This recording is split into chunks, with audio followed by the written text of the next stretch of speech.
Salut à tous! Alors aujourd'hui je vous retrouve dans une vidéo un peu particulière. Déjà, si vous êtes habitué à mon rythme de vidéo, vous savez que je ne sors généralement pas de vidéo le mardi. Pour être tout à fait honnête avec vous, j'aurais aimé sortir cette vidéo lundi soir, mais en fait on est lundi soir, donc ce sera trop short question timing, donc j'espère réussir à la monter ce soir pour la poster demain matin. Je vais faire une vidéo un petit peu concernant le sujet qu'on entend tout le temps maintenant, et je voulais juste en fait reprendre un petit peu ce que je vous ai dit sur Instagram, vous expliquer un peu la situation actuelle dans laquelle, par exemple je suis, dans laquelle on est actuellement tous, puisque c'est une situation qui nous concerne tous, malgré le comportement de certains, mais on y reviendra plus tard. Je voulais un petit peu vous parler du coup du coronavirus, de ce que ça engendre et des décisions qui ont été prises jusqu'à présent et de ce que moi je vais mettre en place sur YouTube, etc. par rapport à ça. Je vais déjà être claire avec vous, ce sera la seule vidéo à ce sujet et en fait je le fais en vidéo comme ça je dois pas en parler dans toutes mes vidéos parce que c'est quelque chose que j'aime pas. On entend parler que de ça en ce moment et honnêtement ça... J'espère que ça me gave parce que c'est important d'en parler, mais en fait je trouve que les règles mises en place devraient juste être respectées et on n'aurait pas besoin d'en parler à chaque fois en fait. Mais j'ai l'impression que c'est nécessaire pour essayer de faire comprendre aux gens qui n'ont pas encore eu la prise de conscience et de se dire que la situation était grave et que maintenant il faut se bouger, ou plutôt non, il faut arrêter de se bouger, il faut rester à la maison, rester en quarantaine comme les règles nous le demandent. Donc comme vous le savez maintenant, depuis début 2020 en fait, il y a cette énorme pandémie maintenant de coronavirus qui s'appelle à présent Covid-19, qui a d'abord commencé en fait au niveau de la Chine et qui s'est ensuite retrouvé en Europe. Il y a d'horribles cas en Italie, on est très avancé chez eux. En Belgique et en France, on est à peu près au même cas. Ça s'est vachement éparpillé, etc.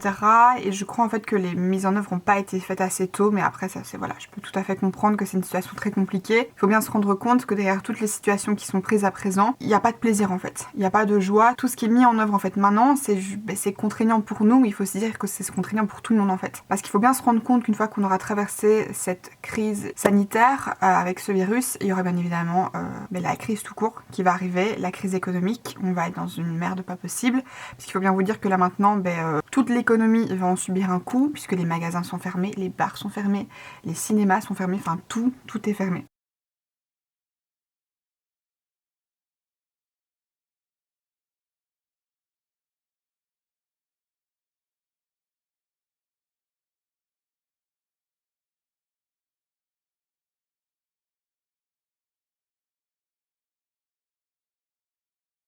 Je travaille personnellement, comme vous le savez déjà, chez Mac, mais je travaille pas dans une boutique même, je travaille dans un corner, dans un Inno. Donc apparemment, Galeria Inno, vous connaissez en France aussi, apparemment ça existe un peu partout en Europe. J'ai appris ça de la part de clients, je ne savais pas du tout, je pensais que c'était un truc typiquement belge. Mais donc en gros, si vous voulez, c'est comme un centre commercial en fait, sauf qu'il n'y a pas de délimitation entre les boutiques. Tout est ouvert et tous les corners se côtoient en fait. Donc vous côtoyez tous les clients des autres corners, vous côtoyez tous les autres employés de chaque marque et du coup il y a énormément de passages, vous avez chaque employé, vous avez les supérieurs, vous avez les clients, vous avez les gardes, etc. Donc il y a vraiment beaucoup de passages et beaucoup de gens. Et en Belgique, il faut savoir que jeudi, il y a une réunion qui a du coup annoncé que tous les bars, restaurants, cinéma, discothèques, enfin bref, ce qui n'était pas nécessaire en fait, serait fermé à partir du vendredi soir. Que pour tout ce qui était commerce, tout ce qui était non nécessaire, donc par exemple tout ce qui était vraiment commerce classique, donc tout ce qui n'était pas grande surface et pharmacie, serait en fait fermé le week-end mais resterait ouvert la semaine. De là, il y a une première réaction que, clairement, moi c'est le premier truc que je me suis dit, c'est on annonce à tout le monde que vendredi à minuit c'est fermé, tout le monde va se ruer vendredi soir dans les restos et tout pour profiter d'une dernière soirée. Du coup vendredi soir, plein de gens sont sortis, plein de gens ont profité, etc. Nous le samedi du coup on était fermés. Honnêtement vendredi j'étais travaillée et j'étais un peu révoltée en fait par cette situation parce que je comprends parfaitement la logique derrière en se disant que le week-end il y a beaucoup plus de gens, que du coup on va fermer le week-end pour qu'il y ait moins de passages, mais en fait il faut bien se dire que les gens qui avaient décidé de pas sortir, ils avaient déjà pris leur décision, ils avaient déjà assez mûrement réfléchi à la situation pour se dire que c'était dangereux de sortir et qu'ils sortiraient pas, que ce soit en semaine ou le week-end. Et à côté de ça, les gens qui en ont rien à foutre et qui avaient prévu venir le week-end, ils sont simplement venus en semaine en fait. Et surtout en fait, je me rends compte que les gens sont vraiment... C'est comme s'ils n'avaient pas leur tête au bon endroit quoi. Des gens qui venaient, qui se tartinaient la bouche de rouge à lèvres qui n'avaient pas été désinfectés, enfin... Et c'est à croire que les gens comprenaient pas en fait. Ce qu'il faut bien évidemment comprendre, c'est que les premières personnes...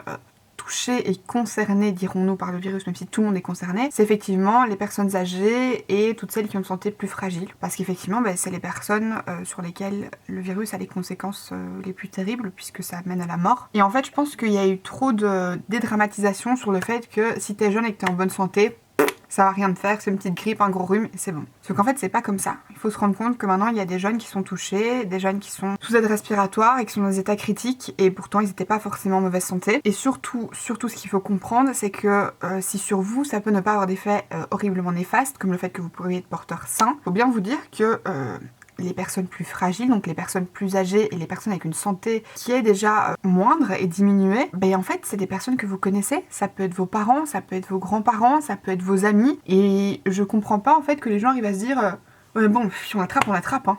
On va pas s'arrêter de vivre non plus. Hein. En fait, les gens n'ont pas l'air de comprendre que c'est un virus et qu'en fait, c'est pas comme s'il y avait eu une attaque terroriste et où du coup on doit pas être cloîtré par la peur en fait. Ce qui se passe maintenant, c'est le problème en fait de tout le monde. Et en fait, même si t'es porteur sain, tu peux le transmettre en fait. Même sans te rendre compte que tu as le virus, tu peux développer aucun symptôme et tu peux devenir un porteur et toi le transmettre. Que ce soit à tes amis auxquels tu tiens, aux enfants, à tes parents qui peuvent être plus âgés ou à d'autres personnes que tu connais ou même à des personnes que tu pourrais simplement croiser dans la rue que tu connais pas mais qui pourraient avoir une santé déjà fragile et pour lesquelles malheureusement ça pourrait vraiment avoir des conséquences terribles. Et je comprends pas en fait qu'on en soit arrivé à ce niveau d'égoïsme que pour se dire qu'en fait on en a rien à foutre, qu'on va continuer à faire notre petit shopping. Moi personnellement j'étais révoltée en fait. Ce qui m'a choquée avec cette situation, comme avec le fait de fermer les écoles et tout, c'est que j'ai l'impression que les gens se sont dit que c'était des vacances offertes comme ça. Oups, allez vas-y, allez les gamins, vous avez plus école, allez vous amuser, sortez avec vos potes, allez en vacances, faites des trucs. Non, en fait, le but de tout arrêter, c'est pas que les gens se retrouvent en vacances, c'est que les gens puissent être en quarantaine. En plus, c'est pas genre que vous avez rien à faire à la maison, il y a toujours des choses à faire. Le nettoyage, les lessives, faire du tri dans vos fringues, vous occuper de vos animaux si vous en avez, découvrir une nouvelle passion. Apprenez un instrument de musique si vous en avez un dont vous avez jamais servi. Regardez des séries Netflix, on a tous un compte Netflix ou Amazon Prime avec 50 séries qu'on avait envie de commencer ou pour lesquelles on n'a jamais eu le temps. C'est le moment ou jamais. Hein. Là, vous avez plein de temps. Rentabiliser tout ça. Il faut bien vous rendre compte que clairement c'est pas des vacances. Le but c'est pas de vous retrouver à glander dehors. Si on arrête tout, si on ferme tout, c'est pour que les gens se cloîtrent chez eux en fait, qu'on puisse essayer un maximum de bloquer le virus, qu'il puisse moins se répandre et que la situation puisse se calmer. Il faut bien vous dire qu'au plus on va prendre du temps à suivre les règles, et d'ailleurs déjà ça je comprends pas, hein. Une règle c'est quelque chose que vous devez suivre. Il n'y a pas de je fais comme je veux. Non, c'est une règle. C'est quelque chose qu'on t'impose. Donc tu suis ce qu'on te demande en fait, simplement. Faut bien vous dire qu'au plus de temps on va prendre à accepter ces règles et à les mettre en place, au plus longtemps la situation va mettre pour se calmer. Au plus vite on fera toutes ces choses-là qui sont désagréables pour tout le monde, dites-le vous bien, au plus vite la situation s'améliorera et au plus vite on pourra reprendre notre vie normale. Sortir, aller dans les bars, boire des verres, voir nos potes, etc. Dites-vous bien que si vous ne le faites pas pour vous, faites-le pour les autres, faites-le pour vos amis, faites-le pour vos parents, pour votre famille, pour tous les gens même que vous ne connaissez pas. Essayez juste de vous dire qu'on est tous dans le même sac et qu'une fois que ce sera passé, on aura tout le temps qu'on veut faire plein de choses. En plus, ce sera l'été, on aura tout le temps de profiter. Et en plus de ça, il y a toutes ces histoires comme quoi on sait que les supermarchés restent ouverts, mais il y a quand même des gens qui ont été se remplir un caddie d'huile d'olive. Qu'est-ce que vous faites avec de l'huile d'olive? Enfin, perso, moi, avec une bouteille, je tiens 6 mois. Hein.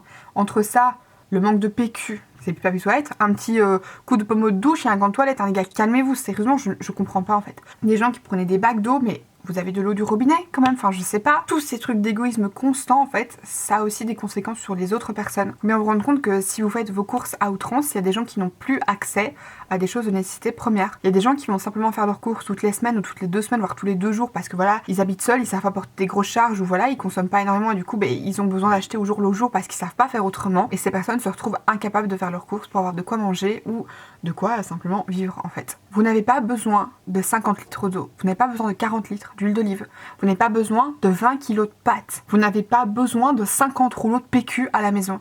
Il faut juste arrêter, faites vos courses de manière classique, il n'y aura pas de pénurie, parce que normalement si vous faites vos courses de manière normale, il n'y a jamais de pénurie dans les supermarchés, pourtant tout le monde fait ses courses tout le temps à ce que je sache. Hein. Alors après, j'ai qu'il y a toutes ces histoires de oui, mais il faut bien vous rendre compte que si on ferme les frontières, on n'aura plus d'accès de marchandises. Si, ça a bien été précisé que les marchandises continueront à circuler, et puis jamais il n'y a plus d'accès de marchandises aux autres pays, mais dites-vous bien qu'on produit des choses en Belgique, en France, etc. Et du coup vous aurez toujours accès à des trucs, faut un peu arrêter. Ça vous permettra une fois de consommer local, ce qui peut pas vous faire du tort, cela dit. À côté de ça, moi je voulais juste faire cette vidéo pour un peu parler de ça, et du coup voilà, vous dire un peu ce qui va se passer. Je me suis dit ok, je vais rentabiliser ce temps que je dois passer à l'intérieur, parce qu'en fait, là du coup samedi et dimanche j'étais à l'intérieur, chose que je ne fais jamais. D'habitude le samedi je travaille tout le temps, et je regardais un peu, et en fait je me suis rendu compte qu'il y avait très peu de contenu, bizarrement. Enfin après je suis une grosse consommatrice de YouTube, du coup généralement je consomme au jour le jour et j'avais peu de trucs à regarder. Et je me suis dit qu'en fait du coup c'était notre rôle à nous qui faisons du divertissement. Alors après moi je passe pas du divertissement, je fais du make-up mais j'estime que c'est du divertissement. Pour moi regarder des vidéos make-up ça me divertit. J'estime en fait que c'est vraiment notre devoir à nous entre guillemets de sortir autant de contenu que possible pour non seulement nous occuper nous, mais aussi également occuper les gens qui sont à la maison. Parce qu'il faut bien vous dire qu'au plus ces gens seront occupés, au moins ils auront envie de sortir, au moins ils auront envie de faire des choses.